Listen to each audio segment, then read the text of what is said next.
Bom dia, meus amigos. Vamos dar continuidade ao nosso estudo.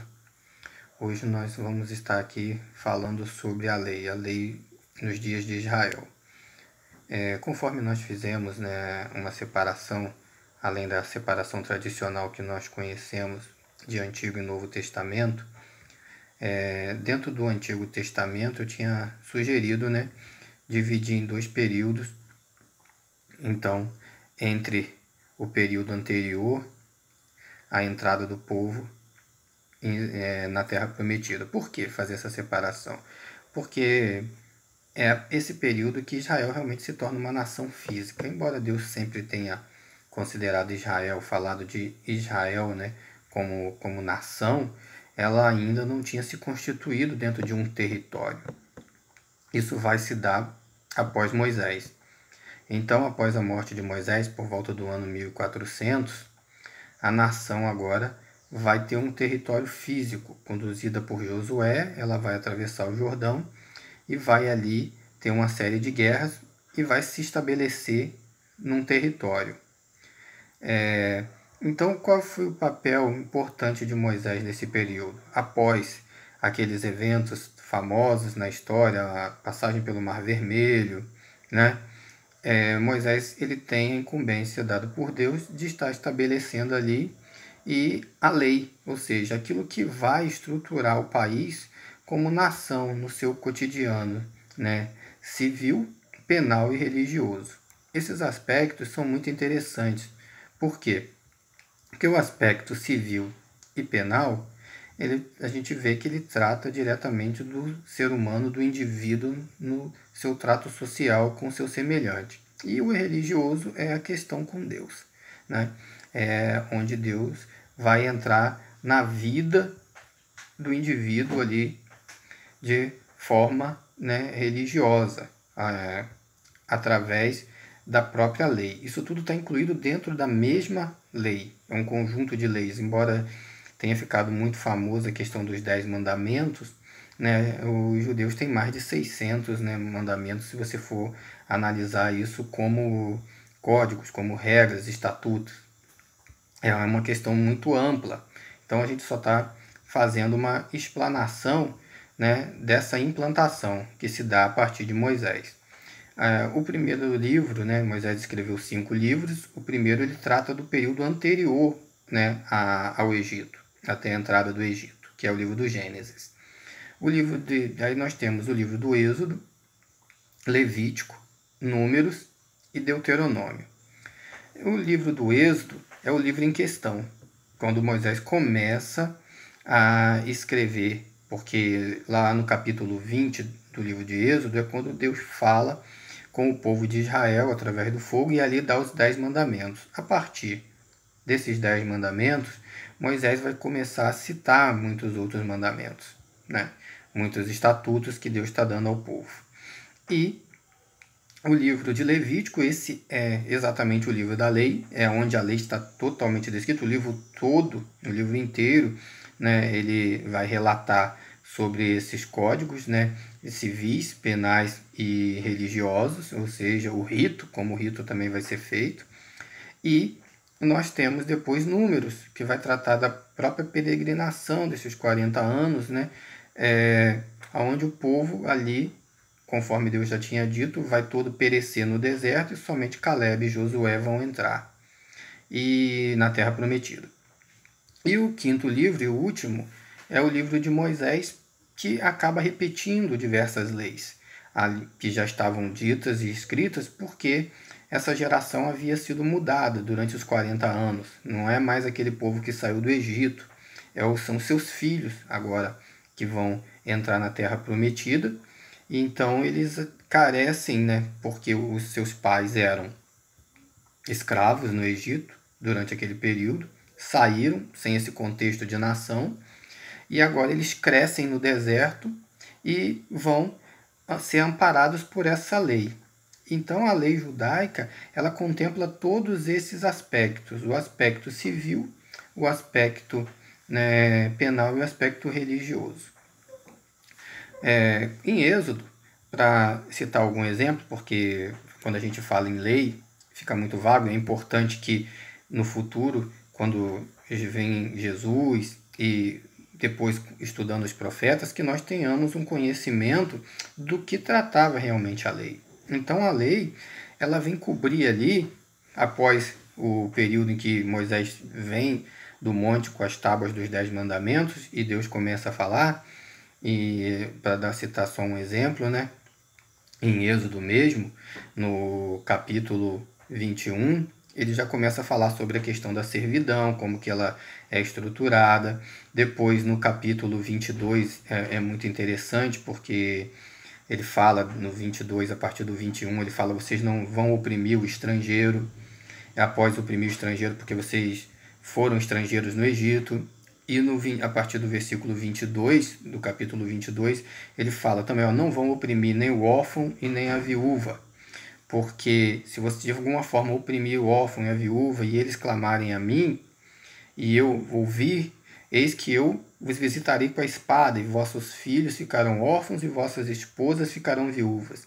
Então você está vendo ali que ela, além de tudo, ela é um código civil de relacionamento, mas também espiritual em relação a Deus. Ou seja, né, Deus está ali cobrando que essa lei ela seja seguida, porque senão haverá uma intervenção dele. Quando nós passamos para o capítulo 23 de Êxodo, nós também vamos ver uma questão bastante interessante. Até o versículo 10, nos três principais, no início do capítulo 23, Deus fala, por exemplo, assim, no 23:5, quando você vires o jumento do seu inimigo, ou seja, o jumento é um animal ali para carregar a carga, debaixo da sua carga, ou seja, não aguentou o peso, e você vê aquilo, com certeza você deixará de ajudá-lo? Ele diz: não, mas com certeza você o ajudarás. O versículo desses 6 e o 3, né, são falando do pobre, ou seja, você não vai beneficiar o pobre na sua demanda. O outro já fala, no 6 já fala, né, o 3 e o 6, você não vai prejudicar o pobre na sua demanda. Ele fala, você no 2 não vai tomar parte com a maioria para perverter o juízo. No 8, né, ele já diz no versículo 8 do capítulo 23 que você não vai aceitar suborno, porque o suborno cega os que têm vista. Então você vê aí que é um código civil. Esse código também trata ali da questão da morte, quando alguém matar alguém, se foi sem querer, se foi querendo, você por armar cilada, né, vai morrer, porque é vida por vida, olho por olho, dente por dente. Isso está lá no capítulo 24 de Levítico, né, no versículo 20 do capítulo 24.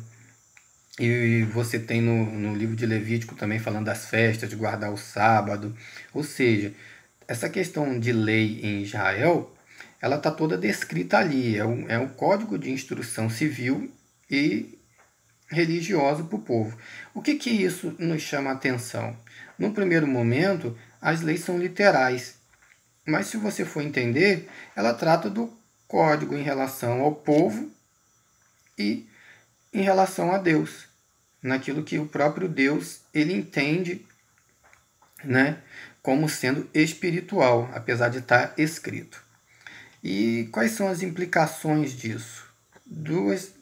Nós temos aí umas observações a fazer. Uma é essa questão que ficou muito famosa, olho por olho, dente por dente. Ou seja, se alguém deformar alguém, vai ser deformado, se alguém matar alguém, também vai ser morto.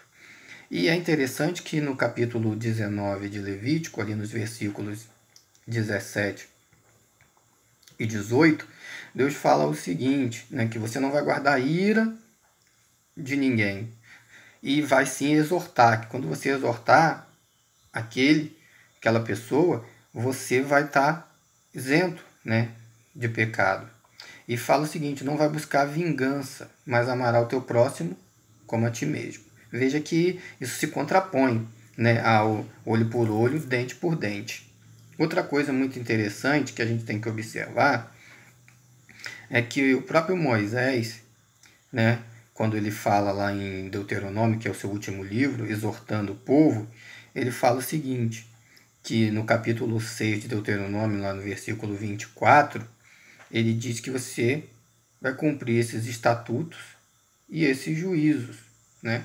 Para que viva perpetuamente bem, porque esse cumprimento vai ser a sua justiça. Então, esse é o entendimento que se tem da lei. Por que Deus precisou fazer isso? Por que Deus precisou dar essa lei? Para firmar essa conduta do povo, para regrar as nossas atitudes, né? O próprio apóstolo Paulo, ele fala o seguinte, né, que em Romanos, na sua carta aos Romanos, né, no capítulo 7, versículo 7, ele faz a seguinte citação, né, que a lei é pecado? Não. Mas sem a lei eu não conheceria a concupiscência da carne, ou seja, eu não conheceria, ele conheceu o pecado pela lei, porque a lei diz não cobiçarás. Então, outra coisa que o apóstolo Paulo fala, que também é em Romanos no 4,15, ele fala o quê? Que a lei, ela opera a ira. Porque sem lei não há transgressão, ou seja, se você não tem lei, aquilo que você faz é válido, ou seja, você não está condenado, você saiu de um ponto, saiu daquela estrada, mas não tem o que te regre. Então a lei, ela cumpre esse propósito. Esse é o aspecto principal da lei ali, né? Fazer com que o homem conviva bem com seus semelhantes, segundo os princípios de Deus, e também conviva com Deus, tendo esses princípios, que vão ser resumidos em que? Se você olhar, adoração a Deus e ao próximo, o seu relacionamento segundo a vontade de Deus. Então, aquele ditado que diz realmente que o cumprimento da lei é o amor. Por isso que o cumprimento da lei é o amor. Quando nós vemos isso para balizar aquilo que a gente já disse aqui, o próprio Jesus, ele fala isso quando ele foi interrogado, né, por um fariseu, um doutor da lei, que diz qual era o grande mandamento. Então Jesus vai dizer o que? Ora, o primeiro mandamento é amar a Deus sobre todas as coisas e o teu próximo como a ti mesmo, né? Nisso se resume a lei e os profetas. A mesma coisa Jesus também falou no livro de Mateus, né? Esse versículo que eu acabei de dizer está lá em Mateus 22, a partir do 34. No capítulo 7 de Mateus, também tem uma palavra interessante, que é quando Jesus, né, está falando sobre a oração do Pai Nosso e está ali explicando como que Deus ama o povo, né?